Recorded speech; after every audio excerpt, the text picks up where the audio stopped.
Jeremiah Brent is opening up about the early days of his love story with husband Nate Berkus. During an episode of the new podcast Ideas of Order, a partnership between Brent and California Closets, the HGTV star and designer, 38, invited his husband of almost 10 years to be his first guest. Brent recalls why the couple was brought to tears the first time they walked into their daughter Poppy's bedroom in their New York City home, just before she was born in 2016. "I think that moment in particular, and why I think it's so significant to the both of us, is you're standing there, and it's like the physical manifestation of a dream that has come true," he says. "I think the idea that we always wanted to have a family, but how is that even possible?" The design couple now share 2 children together, Poppy, 8, and Oskar, 5. He continues to reflect, "Before that I didn't think I was ever going to be married. I didn't think I was ever going to find love. I was like, I'm going to be alone with some dogs.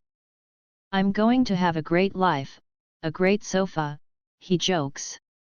Later in the episode, Berkus, 51, echoed a similar sentiment about his relationship with his husband, and how his younger self never could have imagined he would be married with 2 kids. "I didn't think it was even an option.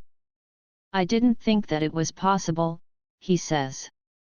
"At the time, gay marriage wasn't legal or recognized or common.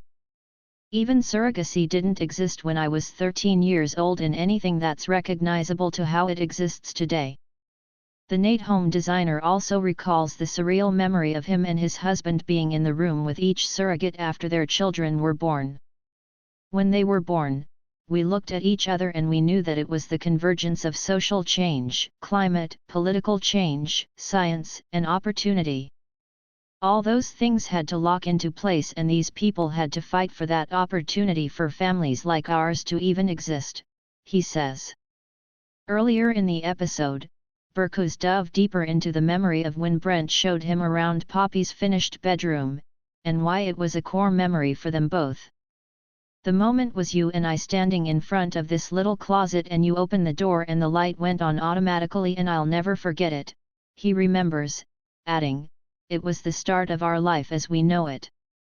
It was such a poignant moment and I burst into tears. And everyone knows I'm not a crier." Brent and Berkus first moved into their Greenwich Village home in 2013 and lived there until 2016. Shortly after Poppy was born, the pair decided to sell the property to start fresh in a stunning Spanish colonial villa in Los Angeles. Despite putting down roots on the West Coast, Brent told Architectural Digest that their New York City townhouse was always the one that got away. The design duo decided to move back to the Big Apple in 2019, and as fate would have it, their former home was up for grabs 2 years later. After renovating it for a second time, the pair were thrilled to be back in the space where all the dreaming began for us, Brent said.